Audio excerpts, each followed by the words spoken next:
kenapa kok disebut dengan dosa Adam? Padahal yang pertama makan kan perempuan, iya bukan? Iya. Itulah pentingnya bagi kita untuk membaca ayat secara seksama.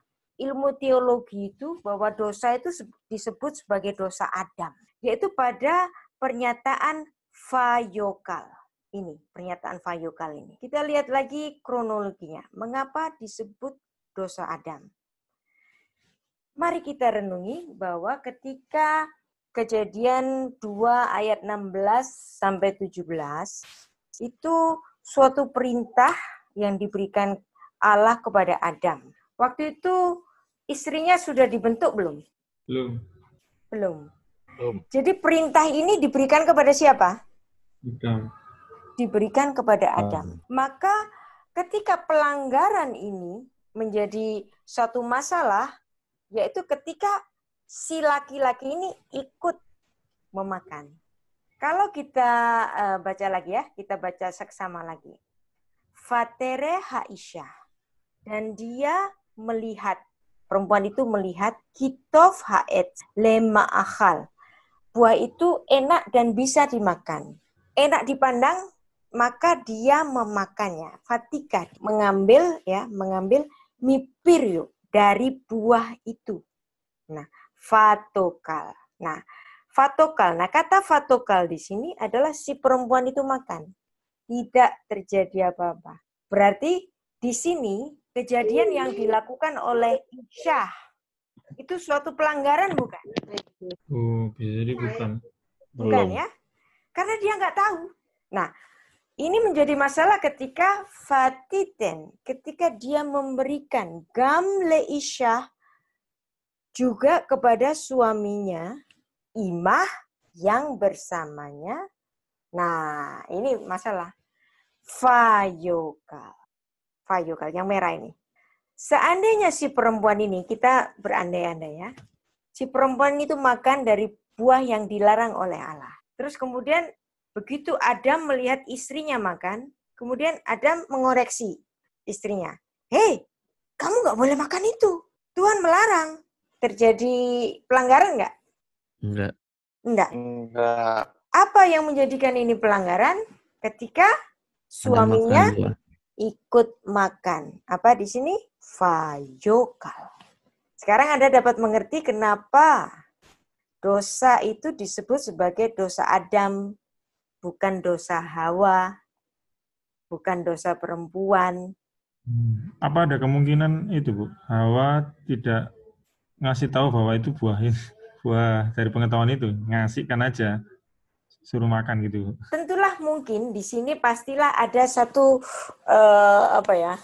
khas tersendiri dari buah itu yang Adam tahu. Si perempuan makan dan tidak terjadi apa-apa. Kenapa? Karena dia tidak melanggar, karena dia tidak menerima perintah itu. Si suaminya yang menerima perintah itu. Nah, ketika laki-laki ini ikut-ikutan makan, bukan soal hidup dan mati, bukan soal makan untuk hidup, ini soal mencoba. Karena apa? Karena godaan tadi, pengen seperti Allah. Maka ketika si laki-laki ini ikut memakan, dia lupa akan hukum yang diberikan kepadanya. Jangan kamu makan darinya. Tapi dia makan. Vayokal. Disinilah timbul problema yang krusial sekali. Jadi memang perempuan itu yang diperdaya oleh ular. Masalahnya Adam mengkonfirmasi dosa itu. Ya, kesalahan dari istrinya itu dikonfirmasi oleh suaminya. Kalau kesalahan dari istrinya itu dikoreksi oleh suaminya, maka tidak akan terjadi dosa itu, bukan? Jadi di sini adalah masalah vayokal. Ketika laki-laki itu memakan. Saya tidak melihat ini suatu mistik, no. Dan ini bukan pengandaian dan ini bukan suatu alegoris. Nah, ketika si Adam itu mengkonfirmasi kesalahan istrinya, apa yang terjadi? Dosa Adam? Maka terbukalah mata mereka berdua dan mereka tahu bahwa mereka telanjang. Nah, pada Kejadian 2 ayat 25 itu ditulis mereka telanjang dan mereka tidak malu. Ketika mereka melanggar hukum Allah, ya, Kejadian 2 ayat 17, terjadilah, maka terbukalah mata mereka berdua dan mereka tahu bahwa mereka telanjang. Lalu mereka menyemat daun pohon ara dan membuat cawat. Lalu mereka dengan nalar mereka, karena mereka tahu, loh kok aku telanjang, erumim, ya, ada kata arum lagi di sini. Nah, ada wordplay lagi dari Musa. Lalu si Adam membuat cawat untuk menutup kemaluannya. Tadi katanya buah itu kan bukan figuratif ya Bu ya. Padahal Allah mengatakan kalau makan itu kamu mati. Tapi kenyataannya dia tidak mati. Nah, itu yang akan kita bahas. Malah dia melihat dia telanjang. Okay. Artinya mati di sini menurut saya adalah suatu figuratif juga. Oke. Ada suatu bentuk kematian lain di mana ketika dia melihat pikiran dia waktu dia sebelum makan dia melihat telanjang tidak malu. Ketika dia sudah makan melihat telanjang jadi malu. Artinya ada perubahan, kematian ini merupakan sebuah pola pikir sebetulnya. Nah, menurut saya konsisten dengan ini semua. Adam kok nggak mati gitu. Oke. Nanti kita akan pelajari. Kenapa Adam nggak mati? Seharusnya Adam mati dong. Gitu. Kok nggak mati sih? Gitu. Nah, Bu, Anda harus ada pertanyaan lain. Anda harus membaca kembali Kejadian 2 ayat 17 bahwa yang di situ dikatakan beyom, pada hari engkau memakannya, hari itu engkau mati. Nah, kata yom itu adalah satu periode. Pada periode kamu memakannya, kamu mati. Bukan pada saat kamu memakannya, kamu langsung mati. Tuhan kan nggak bicara begitu, tapi pada hari engkau memakannya, pastilah engkau mati. Jadi pada satu periode di mana kamu memakannya, pastilah kamu mati. Nah, kalau saya bicara periode, itu apakah sama dengan detik? Apakah sama dengan menit? Apakah sama dengan jam? Oke. Kalau tidak mempermasalahkan di waktu secara letterlocknya harfiahnya, tapi dikaitkannya justru kepada ketelanjangannya, Bu. Oke. Bukan Dan itulah yang fokus akan saya ke situ. bahas, Bapak. Mohon sabar ya. Itulah pentingnya kita membaca ayat kata per kata. Dan dari situ kita akan memahaminya bahwa Alkitab mencatat bahwa Adamlah yang tidak taat ketika dia ikut memakan. Walaupun perempuan itu yang belum memakan, tetapi dosanya adalah dosa Adam. Penyebutan dosa Adam adalah karena kemandantarisan Adam. Nah, kesalahan yang dikonfirmasi itu menjadikan kesalahan itu adalah dosa Adam. Dan ini ada di dalam midrasnya Rasul Paulus lagi. Bahwa kita dapat memahami istilah dosa Adam, bukan dosa Hawa, itu dalam Roma 5 ayat 12, 14, 15, 17, dan 19. Ya. Dari situ timbul satu istilah dalam teologi kita, bahwa dosa yang mula-mula itu disebut dengan dosa Adam. Nah, kembali ke midrasnya Rasul Paulus. Midras itu apa sih? Midras itu adalah penafsiran. Penafsiran yang didasarkan oleh ayat-ayat di dalam Perjanjian Lama. Nah, sekarang kita masuk pada cawat dari daun yang dibuat oleh Adam. Nah, ini menunjuk kepada kematian Adam. Kematian yang ada di dalam satu periode. Yang dimana itu tidak diizinkan Allah bahwa Adam mati pada hari itu. Allah melakukan apa supaya Adam ini tidak mati? Di sini Adam untuk menutupi dosanya, dia menyemat daun dari pohon ara. Tetapi seharusnya kalau dia itu malu karena ketelanjangannya, kan dia sudah pakai pakaian nih. dari daun pohon ara, tapi ketika mereka mendengar suara Tuhan, bukan suara Tuhan, masih derap langkah Tuhan. Jadi di sini adalah bahasanya Musa untuk memberikan pemahaman kepada kita. Jadi ketika mereka mendengar bunyi langkah Tuhan, Allah yang berjalan-jalan di taman itu, waktu hari sejuk. Mestinya hari sejuk itu kan enak kan. Tapi bersembunyilah manusia dan istrinya terhadap Tuhan Allah di antara pohon-pohonan taman. Cawat Daud made in Adam ini seharusnya dapat menutupi kemaluan mereka. Sekarang gini, saya jadikan satu pengandaian. Siapa yang di sini ini anak kos? Anak kos itu kan kalau ini temannya datang gitu kan main datang aja kan gitu. Misalnya datang ke rumah Raymond. Raymond ini anak kos. Terus temannya manggil, Raymond gitu. Raymondnya lagi mandi.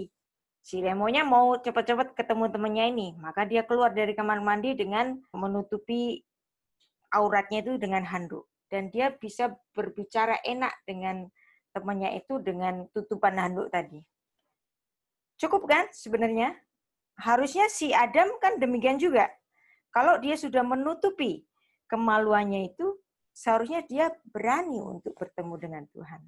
Tapi kenapa mereka bersembunyi? Ada yang tahu? Dan ketika mereka bersembunyi, Tuhan bertanya, Ayekah? Di mana kamu? Nah, bukankah Tuhan itu Maha tahu? Tetapi kenapa Tuhan pakai tanya Ayekah? Vayikra Adonai Elohim el Ha'adam. Dan dia memanggil Tuhan Allah kepada manusia itu. Vayomer lo. Dan dia berkata kepadanya, Ayekah? Di mana kamu? Apa arti kata di mana kamu? Bukankah Allah Maha tahu? Kok pakai nanya di mana kamu? Ada yang memberikan pandangannya. Kenapa Tuhan bertanya, Ayekah? Untuk menguji, Bu. Menguji. Oke. Yang lain? Bisa menjawab. Sorry? Menunggu jawaban Anda. Menunggu jawaban Anda. Di mana kamu? Kamu kok sembunyi sih? Tapi pertanyaan ini juga bisa menjadi satu keluhan. Ayekah? Karena sejak saat itu, Adam menjadi seorang yang berdosa. Seperti halnya Musa, ketika dia memohon untuk memandang wajah Allah. Dia bisa nggak memandang wajah Allah? Nggak bisa. Dan hubungannya Allah dengan Adam ini menjadi terpisah. Maka ketika Allah mengatakan, Ayekah? Itu adalah satu keluhan. Di mana kamu? Kamu sekarang sudah terhilang. Kamu sekarang sudah menjadi manusia berdosa. Maka aku tidak dapat kembali bersekutu dengan kamu. Vayomer et kolha. Dan dia menjawab, et kolha, oleh suaramu, syama'ati yang aku dengar, bagan, Faira di taman ini, maka aku menjadi takut. Ki eirom anohi. Sebab aku telanjang. Fa'ehave. Maka aku bersembunyi. Jadi si Adam ini menjawab, ketika aku mendengar suaramu. Boleh tanya, Bu Rita? Sebentar. Tunggu ya. Oh ya. Ketika aku mendengar suaramu di taman itu, karena keadaanku telanjang, maka aku bersembunyi. Oke, silakan. Bu Rita, itu bagaimana si Adam masih bisa mengenali ya, peka dengan kehadiran Allah, padahal kan hubungannya sudah hilang ya sebenarnya. Oke. Hubungan sudah hilang, tapi yang didengar ini siapa? Yang didengar oleh Adam ini apa? Suara. Adam tidak dapat melihat Allah lagi. Tetapi dengar suaranya aja udah takut. Maka dia bersembunyi. Maka sebenarnya hubungan itu sudah retak. Di sini Adam bisa melihat Tuhan? Nggak bisa. Yeah. Itulah Jadi hanya mendengar sebabnya. saja ya dia. Iya. Itulah sebabnya Allah bertanya, Ayekah? Emangnya Allah nggak tahu? Tahu. Pertanyaan, di mana kamu? Itu seperti satu tangisan. Kamu sekarang sudah beda. Kamu sekarang sudah jauh. Aku tidak dapat meraihmu lagi. Kamu hari ini mati. Tapi apakah Tuhan membiarkan Adam ini mati? Ya, apakah peristiwa itu bisa dikatakan, apakah peristiwa ketika alam memanggil itu bisa dikatakan satu kondisi terputusnya hubungan langsung manusia dengan Allah? Apakah bisa dikatakan seperti itu? Iya, bisa kan? Kalau bisa dikatakan seperti itu, berarti jeritan karena kehilangan ya, Bu. Ya, dan kehilangan. Mati di situ berarti menunjuk putusnya hubungan langsung itu ya, Bu ya. Termasuk itu. Dan itu adalah konsekuensinya. Nah, si Adam tadi itu mengatakan, aku takut karena aku telanjang. Lalu kemudian Vayomer, dan dia berfirman, ya, Mihigit leha, siapa yang ngasih tahu kamu? Ki erom atah, bahwa kamu itu telanjang. Hamin haet asher sifiteha levilti akal mimenu akhalta. Apakah karena engkau makan dari buah pohon yang kularang, engkau makan itu? Ya, Tuhan langsung tahu. Kenapa Allah bertanya? Padahal dia sudah tahu. Kenapa? Kok pakai nanya sih? Mungkin perlu pengakuan ya. Ya. Allah ingin mendengar pengakuan Adam ya. Betul. Jadi Allah di sini dia menempatkan sebagai hakim alam semesta. Jadi dan itulah yang terjadi pada sistem pengadilan dunia yang terjadi sampai hari ini.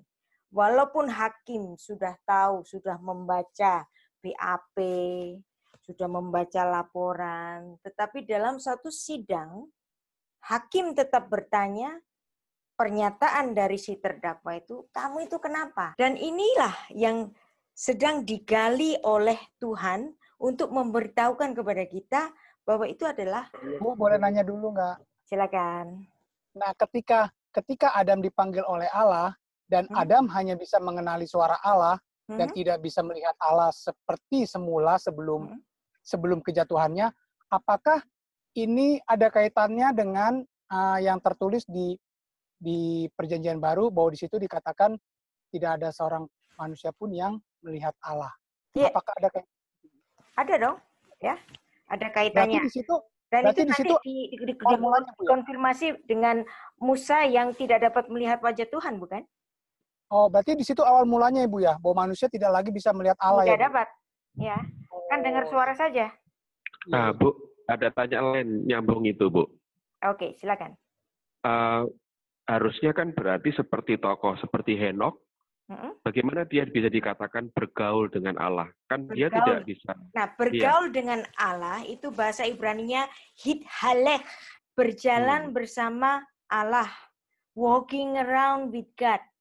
Nah, walking around bukan melihat wajah Tuhan juga kan? Nah, dari situlah Tuhan itu menyatakan diri dengan teofani. Walaupun Musa itu dikatakan melihat Allah panim el panim, Yakub pun juga ditulis dia melihat Allah muka dengan muka. Tapi mukanya ini apakah muka Allah yang sebenarnya? Seperti ketika Adam bertemu dengan Tuhan di Taman Eden. Kan enggak?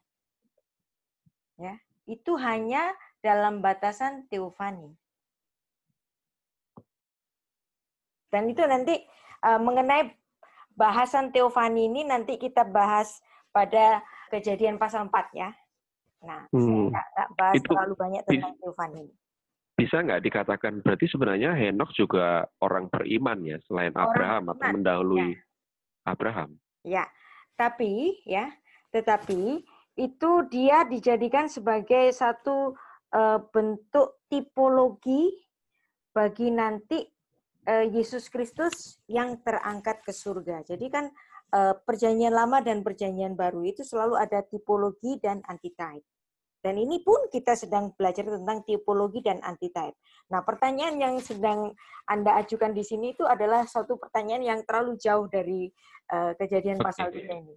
Nah, pertanyaan Anda itu khusus pada kata-kata yang sedang kita bahas ini. Karena kita membahas masih bahasan pesyat. Jadi belum ke tafsir. Ya, kita membaca ayat secara pesyat betul-betul. Jadi jangan dibelokkan ini ke arah alegoris atau yang lain-lain dulu. Ini kita masih dalam bahasan pesyat. Kalau Anda mau tanya yang alegoris, ini pesyatnya jadi kabur nanti ya. Mohon maaf. Oke, Bu. Ya, makasih, Bu. Dulu. Ke arti harfiahnya dulu. Ya. Oke, kalaupun Anda sudah mendapatkan suatu pengajaran bahwa mungkin ada pengajaran yang mengatakan bahwa buah pengetahuan baik dan yang jahat itu adalah satu alegoris atau pengandaian atau figuratif, nggak masalah. Tetapi yang kita bahas sekarang itu adalah membahas ayat secara harfiah dulu. Ya, saya membahas harfiah dulu ya, jangan dibelokkan ke lain dulu. Nanti bisa ini saja nggak selesai gitu ya. Oke, nah ketika Tuhan bertanya, siapakah yang memberitahukan kepadamu bahwa engkau telanjang? Apakah engkau makan dari buah pohon yang kularang? Engkau makan itu. Nah, apa jawab Adam?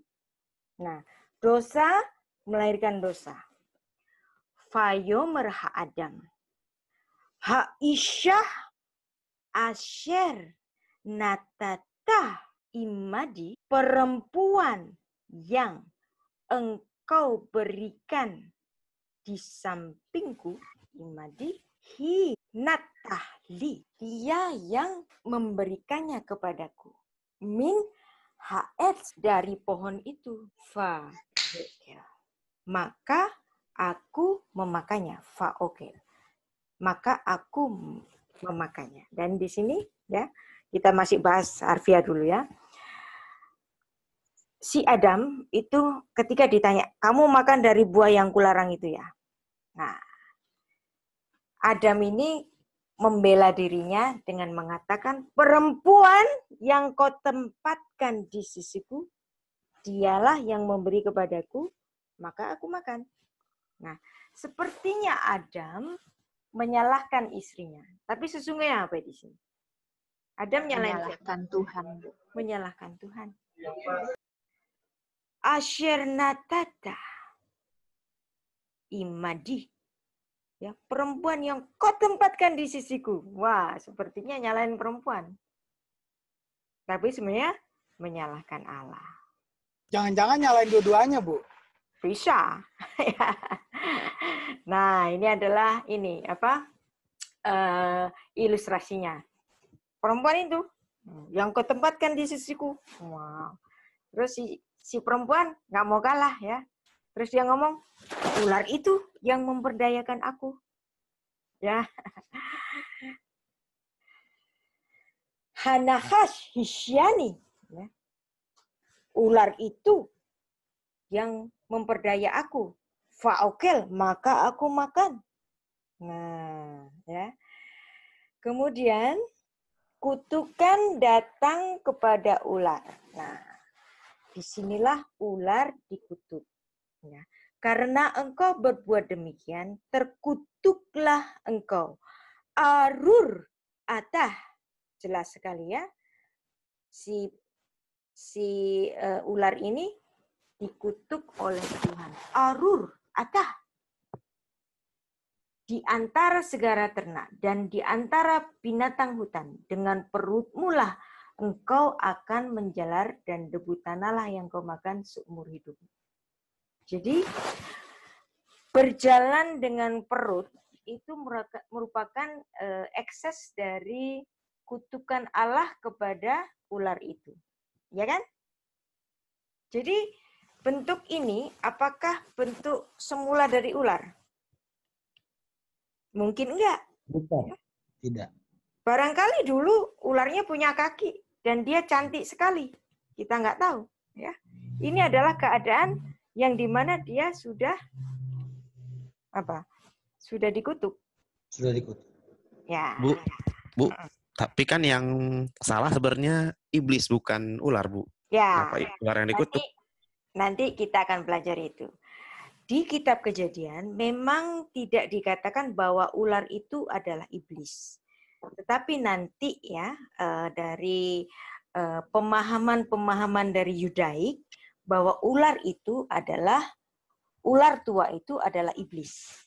Nah, itu nanti ada di dalam tulisannya Rasul Yohanes pada Wahyu 12 ayat 9 atau Wahyu 20 ayat 2 tentang Hanachas Hakatmoni, si ular tua, ular yang dahulu, ular yang semula, ya.